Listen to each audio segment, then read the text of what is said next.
Bismillahirrahmanirrahim. Assalamualaikum warahmatullahi wabarakatuh.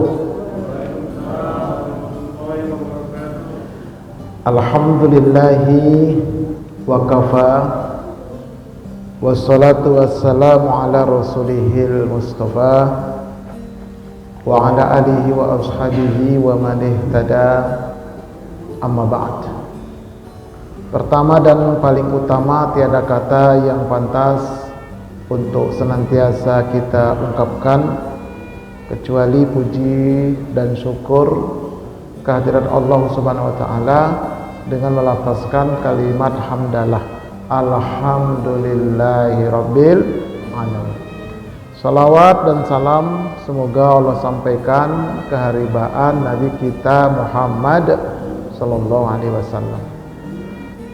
Bertemu kembali kita di Masjid Husnul Khotimah,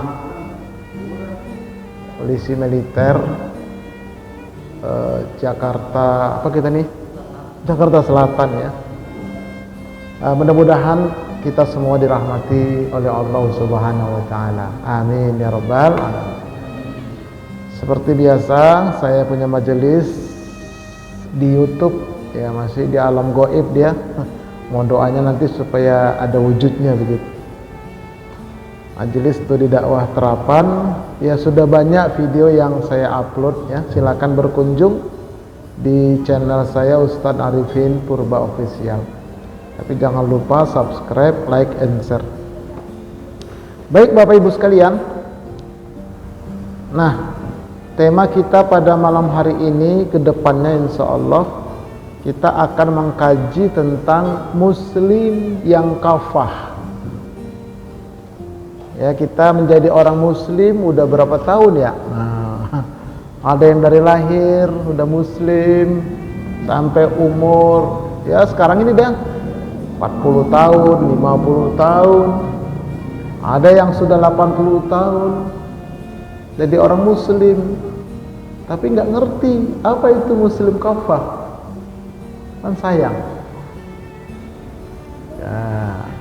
Oleh karena itu yuk ya, kita lihat pembahasannya, belajar Islam bagian pertama nih ya. Kita menuju 3 target kita itu, insya Allah kita berusaha menjadi muslim yang kafah. Baik Bapak Ibu sekalian, tingkatan manusia di sisi Allah ditinjau dari keyakinannya itu ada 8 level. 3 level dari atas itu level aman, dijamin masuk surga. Cuman cara masuknya beda-beda. Tapi 5 level ke bawah itu level bahaya, dimasukkan ke dalam neraka, bahkan kekal selamanya. Mari kita lihat ada di level mana kita. Nah, ini wawasan ya, cara berpikir thaqafah Islamiyah. Yang paling rendah adalah kafir, orang-orang kafir. Kafir ini bukan tidak beragama, bukan. Kafir dalam konsep Islam artinya orang yang menutup diri terhadap Islam. Kafir itu sama dengan cover buku. Sama, kafir, cover, koper, nah, bersama itu. Jadi bukan tidak beragama. Abu Jahal dibilang kafir nggak marah dia menutup diri terhadap Islam, nggak nerima, itu namanya kafir. Paling rendah, sampai mati nggak tobat, neraka selama-lamanya. Yang ketujuh di atasnya adalah murtad. Tadinya muslim, dia murtad. Ada nanti murtad hakikat, betul-betul keluar dari Islam, Ada yang murtad nilai, kelihatannya masih Islam, tapi hakikatnya sudah murtad. Nah, itu bahaya. Oh, naik ke atasnya lagi muslim musyrik. Ngakunya Islam, tapi dia melakukan perbuatan syirik, mempersekutukan Allah. Rajin sholat, tekun puasa, rajin baca Al-Quran, tetapi ketika dagangannya pengen laris, nah dia pergi ke orang tidak normal, ke dukun. Nah itu dengan alasan ini mah syariat Ustadz katanya. Tuh begitu tuh namanya muslim musyrik. Naik ke atasnya lagi disebut dengan muslim munafik. Kok ciri-cirinya ada 5, tapi dalam Al-Quran lebih 50. Makanya ada surah Al-Munafikun. Dalam hadis itu berkata dusta, berjanji ingkar, kalau dipercaya dia khianat. Yang keempat, malas ketika sholat isya dan sholat subuh. Jadi kalau kita malas isya, malas subuh, itu ada penyakit munafik. Yang kelima, ketika berkompetisi dia curang. Itu munafik tuh. Misalnya anak kita main perlombaan, kita curangin, kita menangin anak kita sogok tuh pengurus panitianya, menangin dong anak saya, ntar gua kasih dah. Nah itu curang, itu munafik. Setiap orang munafik pasti orang muslim. Tidak ada orang kafir yang munafik, nggak ada. Karena jelas-jelas dia orang kafir. Gitu loh. Nah, hati-hati jadi orang muslim, jangan-jangan munafik dia. Nah, naik ke atasnya lagi, itulah dia namanya muslim fasik. Kok? Apa itu muslim yang fasik? Muslim fasik ini orang rajin sholat, rajin puasa, tapi korupsi diembat juga. Nah, itu dia. Jadi muslim fasik sama muslim munafik ini kakak beradik. Muslim munafik itu empoknya, muslim fasik itu adiknya, gitu.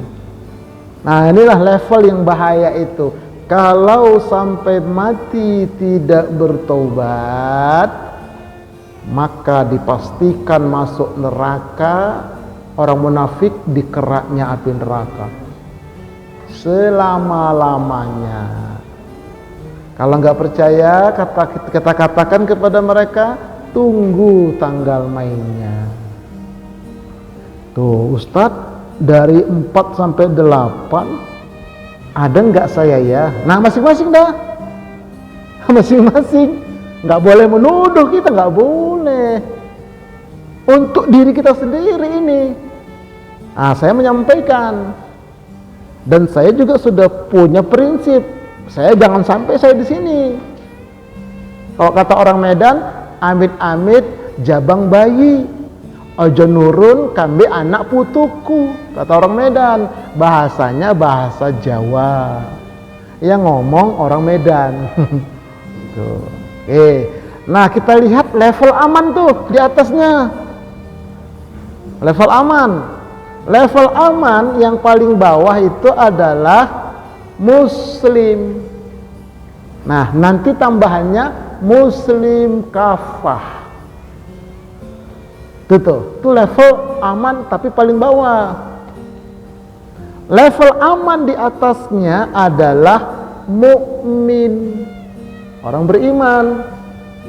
Level yang paling tinggi adalah muttaqin. Kalau mukhlisin, apa itu Ustaz? Mukhlisin itu sifat orang beriman. Itu mukhlis.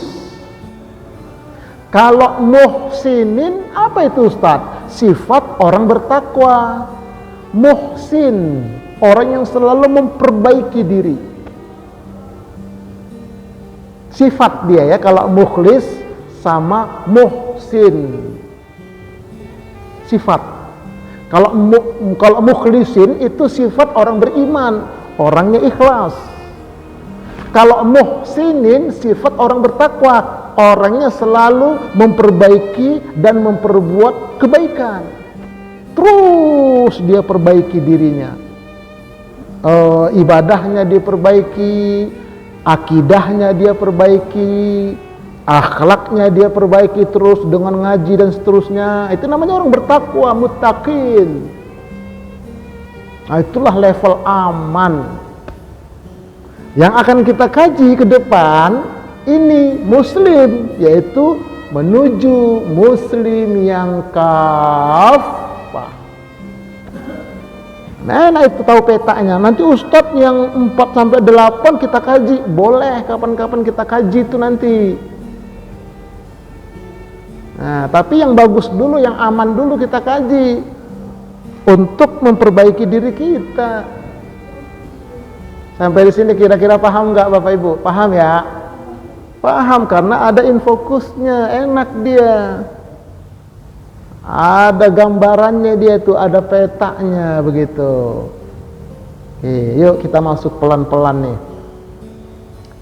Level aman itu dinyatakan oleh Allah dalam Al-Quran. A'udzubillahi minasyaitonirrajim. Ya ayyuhalladzina amanu ittaqullaha haqqa tuqatih wa la tamutunna illa wa antum muslimun. Sudah hafal kita ayatnya itu. Surah apa itu? Surah Ali Imran ayat 102. Wahai orang-orang yang beriman, peringkat 2, bertakwalah kepada Allah sebenar-benar takwa, peringkat 1, dan janganlah sekali-kali kamu mati melainkan dalam keadaan muslim, peringkat 3. Ini dia. Kalau bisa mati mukmin, paling bagus mati muttaqin. Kalau nggak bisa, setidak-tidaknya mati muslim. Jangan mati muslim fasik, jangan mati muslim munafik, jangan mati muslim musyrik, murtad, apalagi kafir. Jangan, kata Allah. Setidak-tidaknya mati muslimlah kamu. Muslim apa? Muslim yang kafah. Syukur-syukur mati mukmin, paling bagus mati muttaqin. Itu makanya semua amal ibadah yang kita lakukan itu targetnya adalah bertakwa. Yang paling besar porsinya mengantarkan kita menjadi orang bertakwa adalah saum Ramadan. La'allakum tattaqun. Nanti kita kaji itu insyaallah. Tuh, ini level aman dalilnya. Jadi ada dalilnya dalam Al-Quran dan Sunnah. Nih kan jelas ini ya. Setidak-tidaknya mati muslim. Kalau bisa mati mukmin. Paling bagus mati muttaqin. Pilihannya 3 itu yang aman. Oke. Nah, selanjutnya macam-macam muslim. Ini orangnya nih. Bukan Islamnya tapi muslimnya, orangnya. Kalau agamanya namanya Islam, orang yang memeluk Islam disebut muslim. Begitu. Namanya iman. Orang yang mempunyai iman namanya mukmin. Sebutannya takwa. Orang yang memiliki takwa disebut muttaqin. Itu ya. Jadi macam-macam muslim kita lihat. Muslim apakah Anda? Nah, di sini. Ini macam-macam muslim ini nggak bagus sebetulnya. Jangan sampai kita di situ maksudnya. Yuk kita ngaji yuk. Apa itu ngaji? Bukan ngasah biji. Oh, biji apa yang biasa? Ngaji itu ngasah jiwa. Makanya ngaji. Nah, kalau ada yang kita kaji namanya mengkaji. Oke, mari kita lihat. Macam-macam muslim itu, yang pertama disebut dengan muslim abangan. Pernah dengar ya? Nih muslim abangan ini artinya adalah seorang muslim dalam mengamalkan Islam masih mencampur adukkan adat istiadat.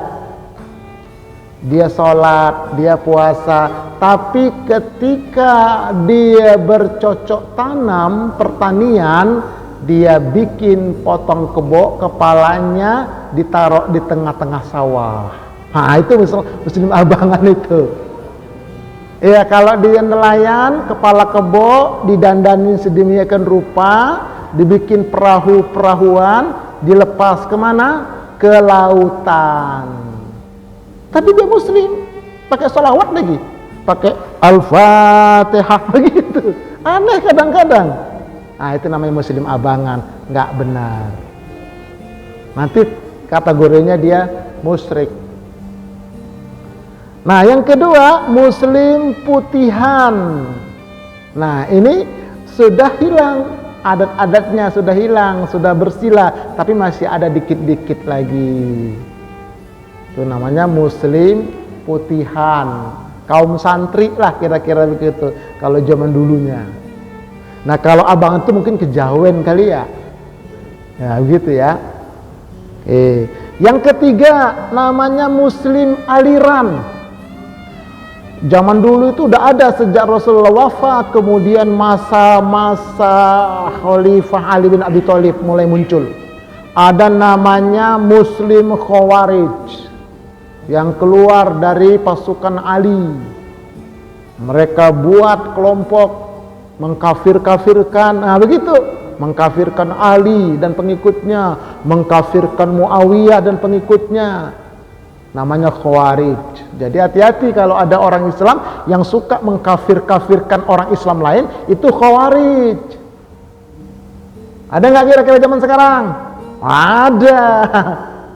Hati-hati kata Nabi kalau ada orang ngaku Islam menuduh orang Islam lain kafir, tuduhan itu kembali kepada dia. Nggak boleh. Nah kemudian apa lagi? Qadariyah. Ini artinya ada orang Islam Qadariyah, dia menganggap semuanya itu karena saya sukses itu karena saya, Allah nggak ada urusan, begitu. Ini juga sesat, nggak boleh. Ada lagi namanya muslim Jabariyah, pasrah sama Allah. Saya mah terserah Allah, kalau kata kenyang, kenyang, makan nggak usah, kan semuanya karena Allah. Nah ini Jabariyah, salah juga.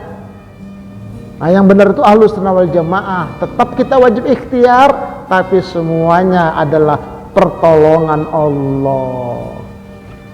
Apalagi yang keempat, muslim ormas.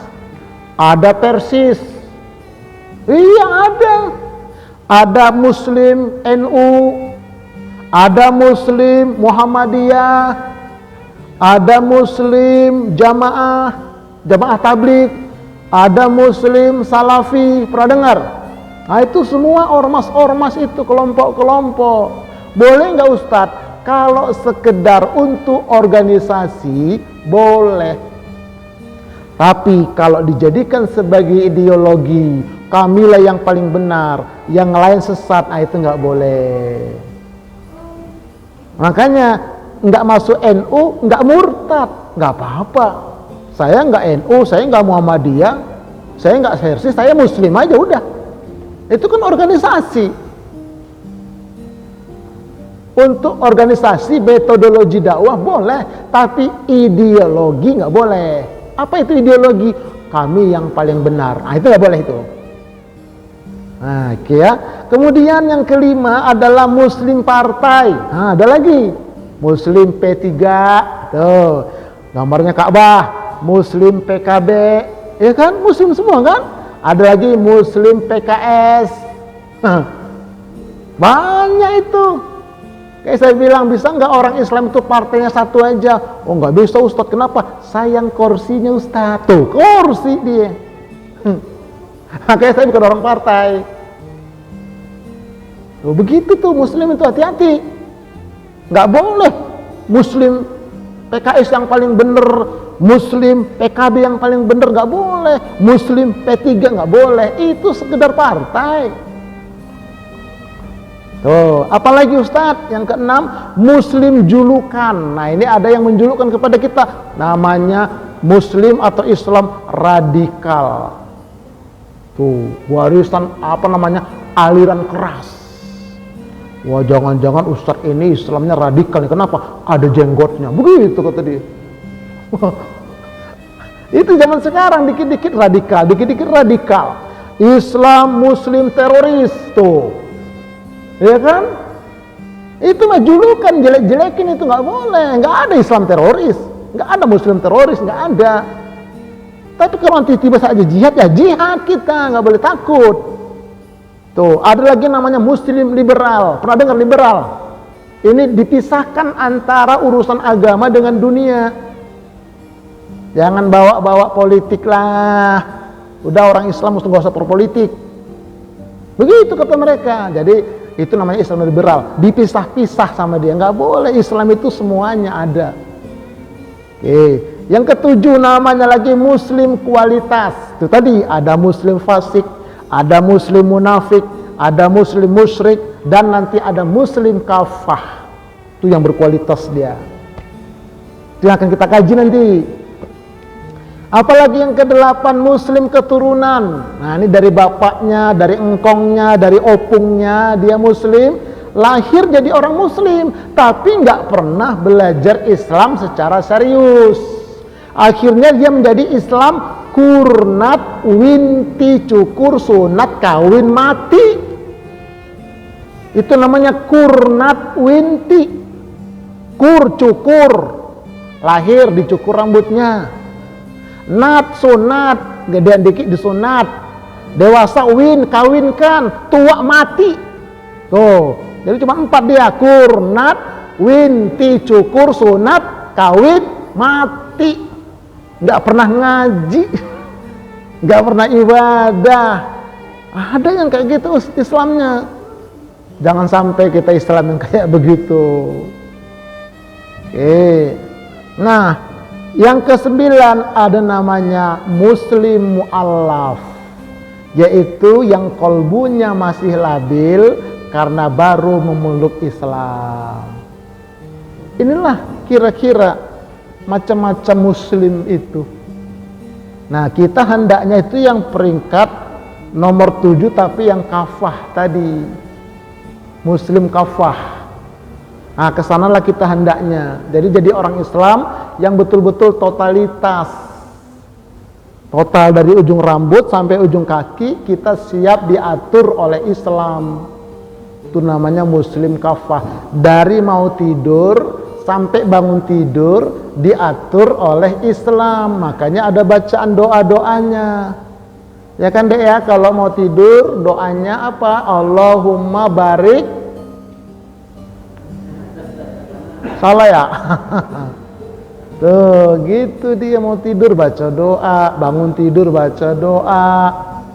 Itu namanya Muslim kafah. Masuk ke kamar mandi kaki kiri baca doa, keluar kamar mandi kaki kanan baca doa lagi, mau minum baca doa. Gitu, habis makan baca doa. Semuanya ada aturan. Itu namanya Muslim kafah. Baik. Nah, selanjutnya Muslim keturunan. Ya, Muslim keturunan.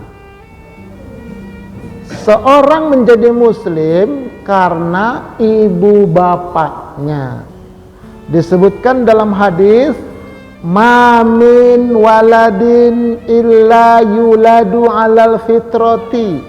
Fa'abawahu yuhawidanihi wa yunassironihi au yumajisanihi. Artinya, tidaklah setiap anak lahir kecuali dia dilahirkan di atas fitrah Muslim. Anak siapa saja, asalkan anak manusia lahir itu pasti fitrah, pasti Islam sebelum akil balik.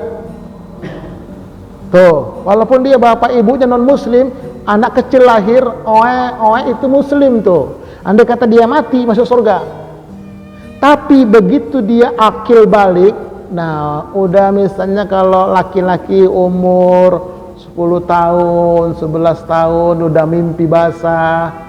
Kalau perempuan sudah datang bulan, maka ibu bapaknya lah yang menjadikan dia nanti orang Yahudi atau orang Nasrani atau orang Majusi. Kalau tidak dididik oleh orang tuanya, tuh anaknya itu.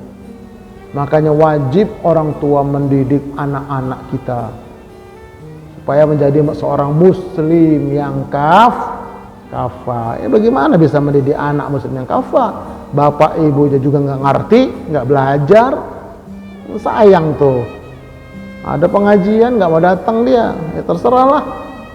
Iya, udah bagus kita masjid kita ini dingin banget, berapa tuh AC-nya? 1, 2, 3, 4, 5, 6, 7, 8. 8, ntar satu lagi di depan 9. Karpetnya baru, dicat lagi, masya Allah.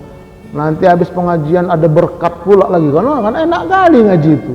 Tak mau juga, parah manusia ini betul-betul lah. Iya bener-bener dah. Iya. Ini ibu-ibunya karena masih direnovasi kali belum bisa datang ya. Iya. Apa nanti kalau sudah rapi ya. Sekarang kita lihat muslim mu'allaf. Nih, muslim mu'allaf ya. Seorang menjadi muslim karena menikah. Nah, jadi ada orang mau jadi Islam, kita mau kawin dia, ada. Pindah agama ke jadi Islam. Atau dia belajar, otodidak dia belajar. Dengar YouTube, ada dialog tuh, diskusi. Para mu'alaf itu kan, dia belajar sendiri. Masih Islam, dapat hidayah dia. Ada yang betul-betul dialog, dia sebelum Islam dia dialog sama ustadz sama kiai. Kalau ustadz bisa menjawab pertanyaanku, aku masuk Islam. Begitu zaman sahabat juga ada seperti itu. Ditanya bisa dijawab, sebelum jelaskan, masuk Islam dia. Ada juga karena kesadaran sendiri. Dia sering dengar azan dekat masjid rumahnya. Kok aku kalau dengar azan kok tenang rasanya ya. Lama-lama dekat nanya-nanya, masuk Islam dia. Ada yang begitu. Itu namanya muslim mu'allaf. Masuk Islam tapi masih mu'allaf. Apa itu mu'allaf nih? Yang dikatakan mu'allaf adalah seseorang yang harus diluluhkan kolbunya. Diluluhkan itu dihaluskan lagi. Ya, di dalam Islam. Serta perlu dikokohkan keimanannya yang masih lemah karena baru saja berpindah keyakinan. Ini disebutkan dalam fikih sunnah yang disusun oleh Sayyid Sabiq. Jadi orang mu'allaf itu perlu dibina. Kayaknya ada pesantren mu'allaf ya. Ada. Jadi kalau ada para mu'allaf itu bina dia, ajak dia ke masjid, kasih buku, ajak ngaji. Kenapa? Karena kolbunya, jiwanya itu perlu dibimbing. Dia masih labil dia. Kalau nggak dibimbing nanti balik lagi dia. Tuh, itu namanya muslim mu'allaf. Kalau kita ini bukan, kita muslim keturunan. Ya, muslim keturunan menuju ke muslim kafah karena kita ngaji. Kalau ada orang muslim keturunan nggak ngaji, tadi jadi muslim kurnat winti gitu. Gitu ya. Nah, cara menjadi mu'allaf dan kewajibannya. Ini kalau ada orang nanya nih, gimana caranya kalau mau jadi Islam nih? Pertama, hendaklah dia melafazkan 2 kalimat syahadat, disaksikan minimum 2 orang muslim dewasa. Di masjid kita ini pernah nggak ada pengislaman ustadz? Belum ya. Tuh Al-Azhar itu yang sering ya. Ya, saya juga di beberapa masjid habis sholat Jumat, tuh kata pengurus, "Ustaz, ini ada yang mau masuk Islam. Boleh ke Ustaz membimbingnya?" "Ayo siap," kita bilang. Nah, kita bimbing dia, tapi tanya dulu apa sih tujuannya, apa sih motivasinya. Dari mana itu dapat informasi kenapa ada mau rencana masuk Islam? Nanti kalau udah masuk Islam disunat loh. Kita kasih tahu dulu. Apa itu disunat? Dipotong ujungnya. Loh, habis dong, bukan maksudnya ujung kulitnya, begitu. Iya. Tuh kasih tahu ada kewajiban-kewajiban, siap enggak? Begitu dulu. Jangan langsung syahadat. Kasih pengertian dulu. Nah, udah pengertian, udah betul siap, barulah kita bimbing. Mengucap 2 kalimat syahadat. Ini kalimatnya, asyhadu alla ilaha illallah wa asyhadu anna Muhammadar Rasulullah. Udah itu kalimatnya, nggak boleh ditambah-tambah. Apa artinya? Aku bersumpah setia bahwa tidak ada Tuhan, hanya Allah saja, dan aku bersumpah setia bahwa Nabi Muhammad adalah utusan Allah. Bukan aku bersaksi. Kalau aku bersaksi ketika kita dalam kandungan, alastu birabbikum qalu bala syahidna. Ketika ruh ditiupkan ke janinnya ibu, ke janinnya kita dalam rahim ibu umur 4 bulan, sebelum ditiupkan itu ditanya dulu sama Allah, syahadat dulu. Kalau kita yang hidup sekarang, bukan aku bersaksi tapi bersumpah setia. Itu di zaman Nabi. Kamu masuk Islam ya, sumpah setia dulu. Begitu. Aku bersumpah setia. Tidak ada Tuhan yang berhak disembah, hanya Allah saja. Tinggalkan yang lain. Begitu. Siap nggak bersumpah setia begitu? Siap. Aku bersumpah setia bahwa Nabi Muhammad itu utusan Allah. Siap mengamalkan sunnah-sunnahnya. Siap nggak? Bersedia nggak? Bersedia. Begitu. Bukan aku bersaksi. Gimana menyaksikan Allah? Itu di alam rahim itu. Kalau kita sumpah setia, janji setia, itu baru namanya syahadat. Makanya ketika sholat, asyhadu an la ilaha illallah, aku bersumpah setia, nggak ada Tuhan yang berhak disembah, hanya Allah. Yang tempat meminta hanya Allah. Begitu. Jangan lagi minta kepada selain Allah. Itu syahadat yang benar. Ini sholat syahadat, tapi minta juga sama yang selain Allah, berlindung kepada selain Allah. Pakai jimat anti lapar, mana bisa, kenyang terus dia. Tuh, jadi itu sumpah setia, itu syahadat. Ya, itu caranya itu. Yang kedua, melakukan sunat atau khitan. Khitan merupakan kewajiban bagi setiap laki-laki dewasa atau sudah akil balik yang sudah muslim, karena khitan termasuk ke dalam fitrah yang harus dijaga. Kalau perempuan bagaimana Ustadz? Nah, itu kata sebagian ulama, perempuan itu wajib ketika baru lahir. Udah gede mu'alaf jangan disunat, bahaya. Masa perempuan dewasa masuk Islam disunat? Laki-laki dewasa masuk Islam disunat dia. Oke. Nah, kemudian ini dalilnya. Ya.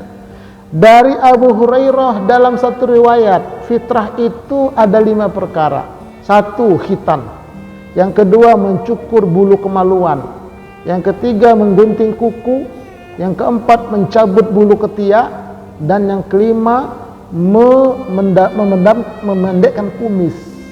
Jadi 5 fitrah ini yang harus kita kerjakan. Sunat itu 1, mencukur bulu kemaluan. Jadi kemaluan itu dicukur dia. Cukur. Ustaz, kalau habis dicukur kok tajam-tajam Ustaz. Cukur lagi. Yang kedua, menggunting kuku. Yang ketiga, menggunting kuku nih. Kuku digunting biasa Jumat tuh, Jumat. Seminggu sekali gunting kuku. Kalau sampai 40 hari nggak gunting kuku, sarang setan. Tuh setan di situ menyerang. Nah, kemudian apa lagi? Mencabut bulu ketek. Tuh cabut, cabut bulu ketek. Bukan dicukur, dicabut. Aduh gitu. Nah, kemudian memendekkan kumis. Jadi kumis sama jenggot harus panjangan jenggot. Nah, kumis agak pendek dia, dicukur habis juga boleh, tapi memendekkan cukup. Gitu ya. Nah, ini namanya fitrah. Kemudian berikutnya mandi hadas besar. Ini bagi yang mu'alaf masuk Islam. Ataitun Nabiyya sallallahu alaihi wasallam uridul islama fa'amaroni an agatasila bima'in wasidrin. Aku mendatangi Nabi untuk memeluk Islam. Ini kata salah seorang sahabat di zaman Nabi. Kemudian beliau menyuruhku untuk mandi dengan air yang dicampur dengan daun bidara. Apa itu daun bidara? Daun kelor ya? Ya?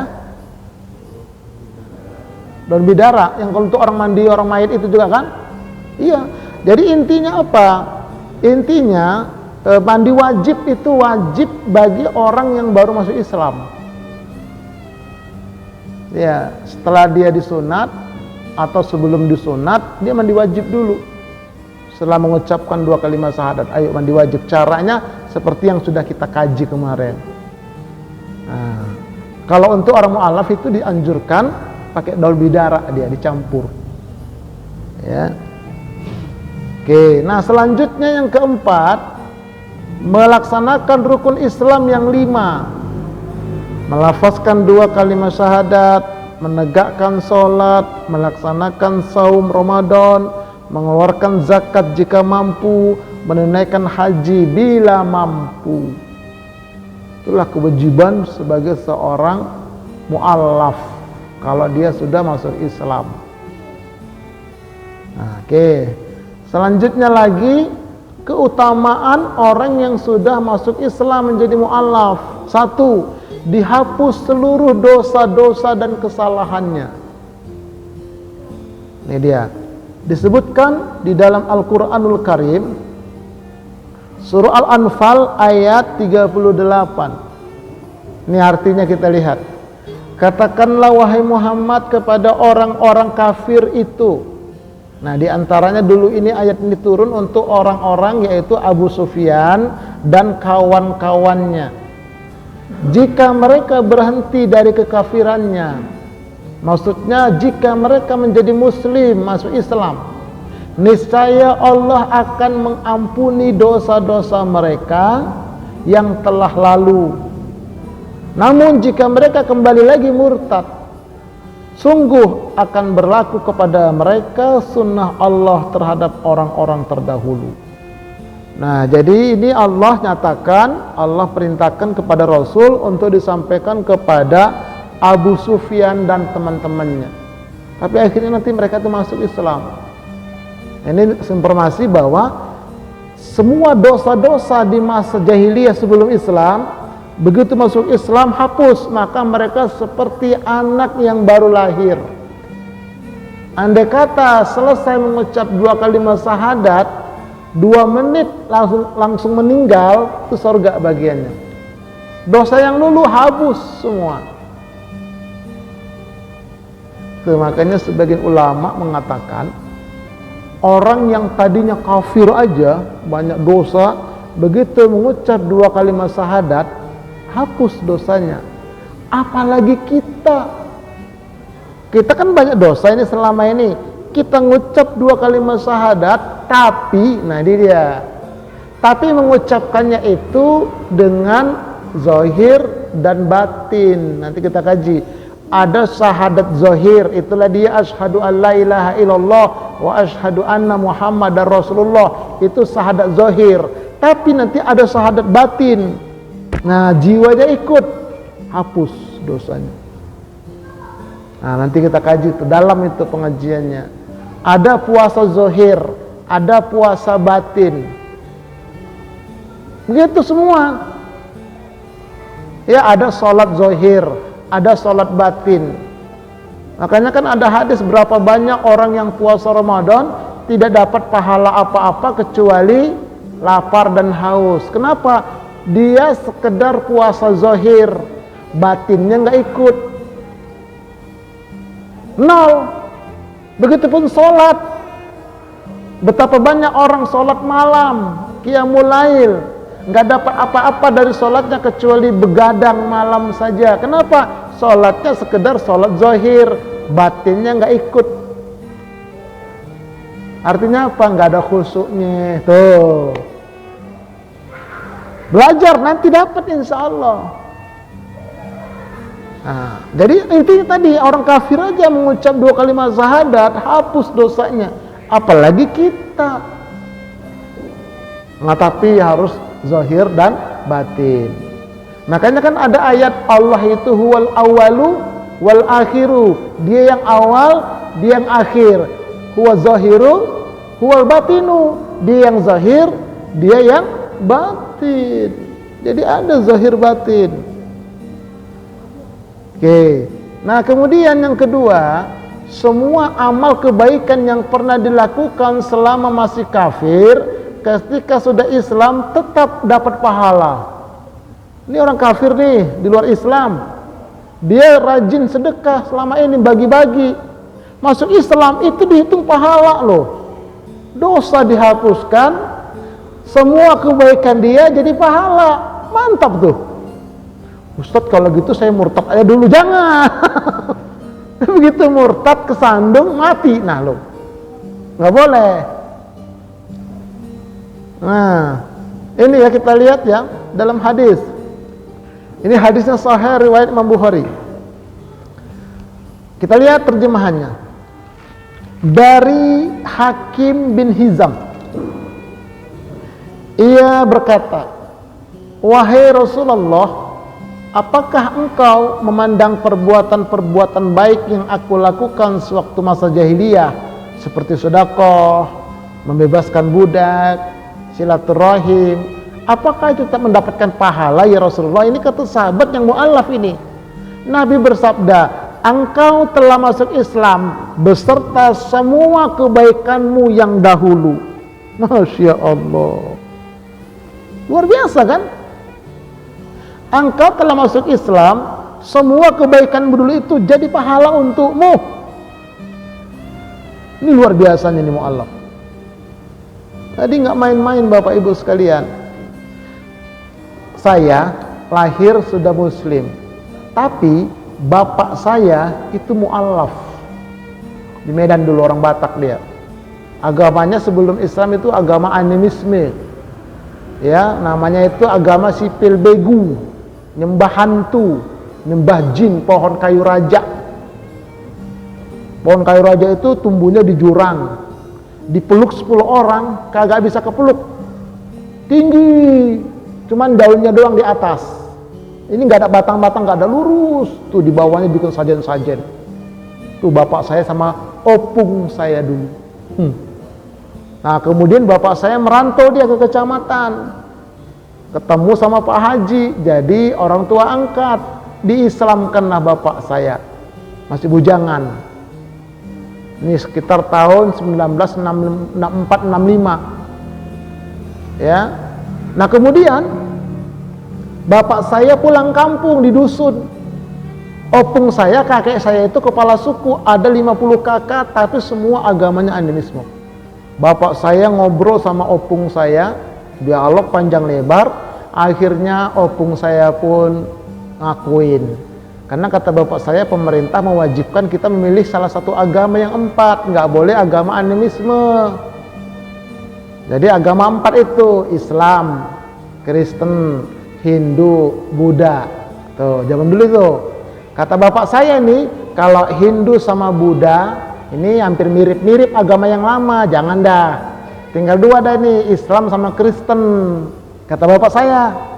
Kata opung saya, kakek saya, menurut kamu mana yang cocok untuk kita di kampung ini?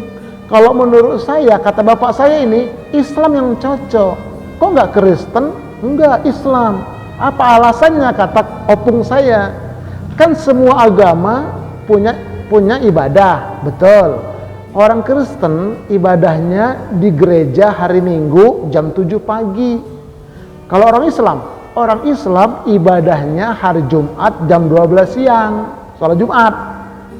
Gitu kata bapak saya. Nah, cocoknya Islam. Kalau Kristen, kalau kita masuk Kristen, satu kampung ini kita pergi ke gereja jam 7 pagi, maka padi kita di ladang habis dimakan burung. Tapi kalau kita Islam, kita sholat Jumat jam 12 siang, padi kita aman di ladang. Kenapa? Burung pun istirahat siang. Begitu. Akhirnya masuk Islam semua. Disunat udah pada alot tuh semua. Masuk Islam. Tuh bapak saya itu meninggal. Dan banyak pahala kebaikannya sudah mengislamkan orang satu kampung. Luar biasa, saya seneng banget tuh waktu meninggal saya mandikan, senyum dia. Kayak orang tidur. Tuh mu'alaf tuh.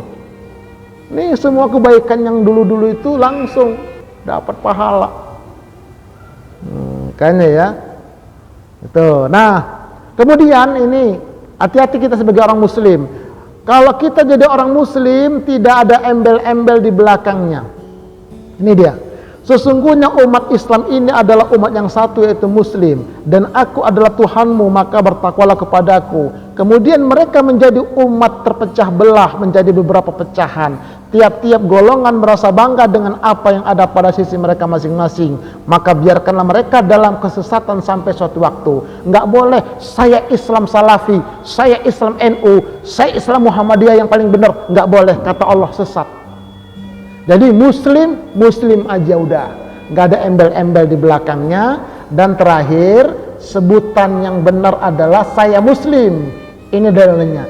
La syarika lahu wa bidzalika umirtu wa ana minal muslimin. Tidak ada sekutu bagi Allah, dan untuk itu aku diperintahkan, dan aku adalah termasuk orang muslim. Tidak ada embel-embel di belakangnya. Karena ada orang bilang, Ustadz, Islamnya Islam apa? Enggak, saya Islam aja. Enggak jelas, Ustadz. Kok enggak jelas? Saya bilang, kalau saya Islam Salafi, kalau saya Islam NU, kalau saya Islam Muhammadiyah. Enggak boleh begitu, saya bilang. Kita dibilang muslim, kita enggak jelas. Ini dalilnya, Qur'annya, hadisnya. Jadi sekali lagi, jadilah muslim, enggak ada embel-embel di belakangnya. Satu embel-embel saja, itu muslim kafah. Tuh, kata kuncinya adalah harus terus berusaha mempelajari Islam. Ya, ini dia ini dalilnya yang digarisbawahi sedikit ini. Kita lihat ini hadisnya ya, sedikit terakhir. Abu Hurairah, Rasulullah bersabda, kata Abu Hurairah, Allah berfirman, ini hadis qudsi, apabila hambaku berkeinginan untuk mengerjakan kebaikan, maka aku menulisnya sebagai satu kebaikan selama dia belum melakukannya. Kita belum mengerjain, baru niat, dicatat satu kebaikan. Maka jika dia melakukannya, maka aku menulisnya sebagai 10 kebaikan. Kalau kita kerjakan, jadi 10 pahalanya. Dan apabila berkeinginan untuk melakukan kejelekan, maka aku akan mengampuninya sebelum dia melakukan perbuatan itu.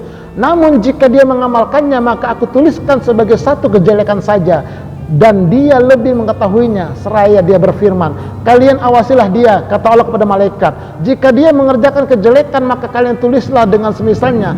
Apabila dia meninggalkannya, taubat, berhenti, maka tulislah untuknya satu kebaikan, karena dia meninggalkannya karena aku.